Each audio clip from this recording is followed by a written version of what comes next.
ஓம் சாய்ராம். என் அன்பு செல்லமே, என்னுடைய அழகான தங்கமே, என்னம்மா வாழ்க்கையை பற்றி அதிகமான யோசனையோடு இருக்கிறாயா?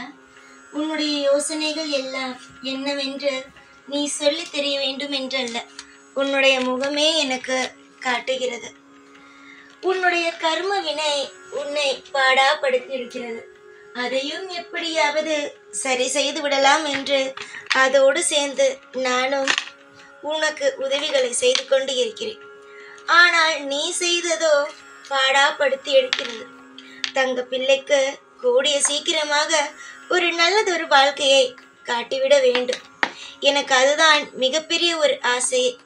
என்னுடைய பிள்ளைக்கு ஒரு நல்லதொரு வாழ்க்கையை காட்டிவிட வேண்டும். நிரந்தரமான சந்தோஷத்தையும் நிரந்தரமான ஐஸ்வர்யத்தையும் பெரும் அளவுக்கு வாழ்க்கையில் எல்லாவற்றையும் தந்துவிட வேண்டும் என்பது என்னுடைய ஆசை. நிச்சயமாக தந்து விடுவேன், அதில் எந்த மாற்றமும் அல்ல. எனக்கு அது மட்டும் நன்றாக தெரியும். என்னுடைய பிள்ளைக்கு நல்ல விஷயங்களை நான் தந்து விடுவேன் என்று. கூடிய விரைவிலேயே உன்னுடைய வாழ்க்கையை பார்த்து நீயே சந்தோஷப்பட்டு கொள்ளும் அளவுக்கு நிறைய சந்தோஷங்களும் திருப்பங்களும் கிடைக்க போகிறது. நிறைய நேரம் நீ என்னிடம் சொல்வாய், இந்த உலகத்தில் நான் மட்டும்தான் பிறந்தேனா? இவ்வளவு கஷ்டப்படுகிறேன், என்னை மட்டும் ஏன் இந்த அளவுக்கு சோதிக்கிறீர்கள்? என்னுடைய வாழ்க்கையில் எல்லா விஷயத்தையும் எதற்காக இந்த அளவுக்கு மனதை ஒரு இறுகின மாதிரி வைக்கிறீர்கள் என்று என்னிடம் நீ கேட்பாய். அதற்கெல்லாம் பதில் என்ன தெரியுமா? சீக்கிரம் மாற்றுகிறேன் என்பது மட்டுமே. ஏன் அந்த வார்த்தையை சொல்கிறேன் என்றால், என்னிடம் அந்த வார்த்தை மட்டும்தான் இருக்கிறது. உன்னுடைய மனதில் இருக்கும் பாரங்கள் என்னவென்பது எனக்கு தெரியும். தெரியாமல் எல்லாம் அல்ல, எனக்கு உன்னுடைய மனதில் இருக்கும் பாரங்கள் தெரியும். உனக்கு எப்பேற்பட்ட சோதனைகள் எல்லாம் நீ கடந்து வருகிறாய் என்பதும் தெரியும். உன்னுடைய வாழ்க்கையில் நீ கடந்து வந்த அந்த முள் போன்று இருக்கும் காலங்கள் எல்லாம் கூடிய விரைவாக முடியும். அந்த முள் போல உன்னை கஷ்டப்படுத்தி கொண்டு இருக்கிறது பார், அந்த வாழ்க்கை எல்லாம் முடிந்து உன்னுடைய வாழ்க்கையில் இன்பம் என்ற ஒன்று அமர வைக்க போகிறேன். தொடர்ந்து நிறைய போராட்டங்களை சந்தித்து விட்டு கொஞ்ச நாள் தான் நீ அமைதியாக இருந்தாய். அந்த வாழ்க்கை உனக்கு நிச்சயமாக அமைதியாக இருக்க வேண்டும் என்று நினைக்கிறாய் பார், அந்த வாழ்க்கையோ திரும்ப கிடைக்கும். ஒவ்வொரு பொழுதும் உன்னை அழ வைப்பேன், உன்னை கலங்க வைத்து கொண்டே இருப்பேன் என்று நினைக்க வேண்டாம். நீ கலங்கவும் வேண்டாம். நீ எந்த ஒரு நிலையிலும் நமக்கு யாரும் இல்லை என்று ஒரு ஞாபகத்திற்குள்ளும் வரவும் வேண்டாம். உன்னுடைய அனைத்திலும் நான் இருக்கும் பொழுது நீ எதற்காக கவலைப்பட வேண்டும்? உன்னுடைய துன்பங்களை நான் நீக்குவேன். உன்னுடைய வாழ்க்கையில் இன்பங்கள் என்ற ஒன்றை உன்னுடைய வாழ்க்கையில் அமர வைப்பேன். எல்லா நிலையிலும் பதட்டங்கள் வேண்டாம், எல்லா நிலையிலும் கவலைகள் வேண்டாம். ஒரு நாள் உனக்கு கவலையாக இருந்தது என்றால் அடுத்த நாளிலிருந்து சந்தோஷங்களும் உன் கூட வர ஆரம்பித்துவிடும்.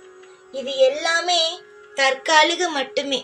இந்த தற்காலிகமாக இருக்கும் பிரச்சனைகளை நினைத்து புலம்புவதையெல்லாம் விட இதுவும் மாறும் என்று கடந்து போங்கள்.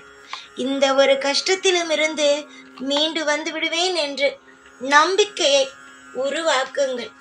உங்களுக்கு என்னென்னலாம் தேவையோ, என்னென்ன விஷயங்கள் எல்லாம் தேவையோ, அந்த விஷயங்கள் எல்லாம் கூடிய விரைவாக உங்களுடைய வாழ்க்கையை நடக்க செய்வேன்.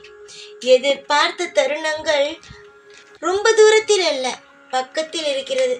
அந்த எதிர்பார்த்த தருணங்களை பக்கத்தில் கொண்டு வந்து உங்களுடைய வாழ்க்கையில் உங்களுக்கு நல்லதையே சேர்ப்பேன். நிறைய பேர் சொல்கிறார்கள், சாயை நம்புகிறார், சாய் உனக்கு நல்லது செய்வாரா என்று. ஆனால் நீ எல்லோரிடமும் சொல்வது, என்னுடைய சாய் நான் வணங்குகிறேன், இதனால் உங்களுக்கு என்னவென்பதை கேட்பாய் பார். அப்பொழுதுதான் தெரியும் என்னுடைய பிள்ளை எந்த அளவுக்கு என்னை நம்புகிறது என்று. உன்னுடைய வாழ்க்கையில் இருக்கும் விரக்தியோ உன்னை விட்டு கூடிய சீக்கிரமாக போய்விடும். சந்தோஷமானது எல்லாம் உன் பக்கத்தில் இருக்கிறது என்பதை கூடிய சீக்கிரமாக நானும் உன்னை புரிய வைத்து விடுவேன். எனக்கு உன்னுடைய வாழ்க்கையை சரி செய்வதை விட எனக்கு வேறு எதுவும் பெரிதே கிடையாது, அது தெரியுமா? முதலில் அதை தெரிந்து கொள்ளுங்கள். ஒரு அப்பாவோ ஒரு அம்மாவோ முதலில் அவர்களுக்கு தேவை என்பது என்ன தெரியுமா? அவர்களுடைய சந்தோஷம் அல்ல, தன்னுடைய பிள்ளைகளுடைய சந்தோஷம்தான் அவர்களுக்கு பெரிதாக இருக்கும். அதே மாதிரிதான் உன்னுடைய சந்தோஷம் மட்டும்தான் எனக்கு பெரிதே தவிர மற்றபடி நீ எனக்கு எடுக்கும் பூஜைகளோ நீ எனக்கு சொல்லும் மந்திரங்களோ எனக்கு சந்தோஷம் அல்ல தங்கமே. மனதளவில் நீ தெளிவாக இரு. யார் என்ன சொன்னாலும் சரி, எந்த ஒரு நிலையிலும் மனதை மட்டும் விட்டுவிடாதே. நிறைய பேர் உன்னுடைய மனதை கெடுப்பதற்காக நீ இப்படி அப்படி என்று ஏதேதோ சொல்லி உன்னுடைய மனதை குழப்புவதற்காக என்னென்னமோ விஷயங்கள் எல்லாம் போடலாம், நாடகம் போல போடலாம். ஆனால் நீ ஞாபகம் வைத்துக் கொள்ள வேண்டிய ஒரே ஒரு விஷயம், யார் என்ன பேசினாலும் அதற்கு மயங்காமல் இருப்பது. யார் என்ன சொன்னாலும் எந்த ஒரு விஷயத்தையும் பற்றி நீ இப்படி நீ அப்படி என்று என்னென்னமோ சொல்வார்கள். உனக்கு புகழ்ச்சியாக என்னென்னமோ சொல்வார்கள், உன்னை புகழ்வது போல உன்னை என்னென்னமோ சொல்வார்கள். ஆனால் அது எதையுமே நம்பக்கூடாது.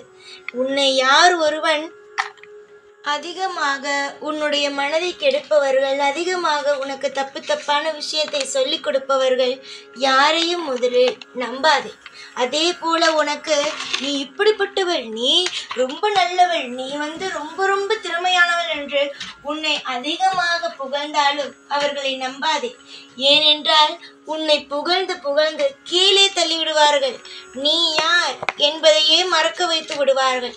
அதனால் உன்னை யாராவது அதிகமாக புகழ்கிறார்கள் என்றால் கொஞ்சம் அவர்கள் மீது கண் வைத்துக்கொள். எல்லா நிமிஷத்திலேயும் யார் உன்னை எந்த நேரத்தில் உன்னை கெடுத்து விடுவார்கள், உன்னுடைய வாழ்க்கையை உன்னிடமிருந்து பறிப்பார்கள் என்றது உனக்கே தெரியாது. புரிந்து நடந்து கொள், தெரிந்து நடந்து கொள்.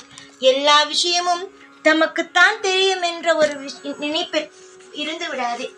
எல்லா நிமிஷமும் வாழ்க்கை மாறும். உன்னுடைய வாழ்க்கையில் நீ துவண்டு கிடக்கும் இந்த சமயத்தில் எப்படி சாய் உனக்கு உன்னுடைய வாழ்க்கையில் நடக்கப் போகும் விஷயத்தையும் ஆறுதலான வார்த்தையையும் எப்படி சொல்கிறேனோ அதே மாதிரி உனக்கு தெரிந்தவர்கள், உனக்கு நன்றாக பரிச்சயமானவர்கள் துவண்டு கிடக்கும் பொழுதும், வாழ்க்கையில் மனம் உடைந்து இருக்கும் பொழுதும் அவர்களுக்கு ஆறுதலாக இரு. யாரும் எதுவும் செய்துவிட வேண்டாம். ஆறுதலான ஒரு வார்த்தையை கொடுத்தாலே போதும், அவர்களுடைய வாழ்க்கையில் அவர்கள் முன்னேற்ற பாதைக்கு வந்து விடுவார்கள். கவலை என்ற ஒன்றை மறந்து விடுவார்கள். ஆனால் இப்பொழுது எல்லாம் சிலருக்கு அதை கொடுப்பதுதான் பெரிய கஷ்டமாக இருக்கிறது. நம்ம ஆறுதலாக ஒரு விஷயத்த சொன்னா அவன் அதுலேருந்து ஜெயிச்சு மேலே வந்துருவானோ, அதுலேருந்து அவன் ஜெயிச்சு வாழ்க்கையில முன்னேற்ற பாதைக்கு வந்துருவானோ அப்படின்னு பயப்படுறாங்க. புரியுதா? நீ அப்படி எல்லாம் இருக்காத. எல்லாருக்கும் நல்லது செய். எல்லாருக்கும் உன் வாழ்க்கையில உனக்கு என்ன பிடிக்குமோ அதை செய். உன்னுடைய வாழ்க்கையில நீ யாருக்கும் எப்போதும் தொந்தரவா இருந்துராத. எல்லா காலமும் நிச்சயமா மாறும். நீ இப்போ கவலைப்பட்டு அழுதுகிட்டு இருக்க நாட்கள் எல்லாம் முடிஞ்சு சந்தோஷம் என்ற ஒன்று கூடிய விரைவிலேயே உன்னுடைய வாழ்க்கையில் சேரும் என்பது எந்த ஒரு சந்தேகமும் எந்த ஒரு குழப்பமும் தேவையே அல்ல. ஏனென்றால் அற்புதமும் அதிசயமும் நல்ல நல்ல சந்தோஷங்களும் சேரும் நேரத்தில் ஏதாவது ஒன்றை போட்டு குழப்பிக்கொண்டே இருந்தால் வாழ்க்கையில் நிம்மதி என்ற ஒன்று இருக்காது. இது இப்பொழுதோ சந்தோஷமான நேரம். இந்த நேரத்தில் நல்ல விஷயத்தை பற்றி யோசியுங்கள். கெட்ட விஷயத்தை பற்றி ஒரு பொழுதும் ஒரு நாளும் யோசிக்காதீர்கள். புரிகிறதா? நல்ல விஷயத்தை பற்றி யோசித்து சீரும் சிறப்புமாக இருப்பதற்கு வழியை பாருங்கள். எல்லா நாளும் எப்பொழுதும் உன் கூட இருந்து ஒவ்வொரு காலகட்டமும் உனக்கு வழியை காட்டி வாழ வைப்பேன் இந்த சாய் நான். ஓம் சாய்ராம்.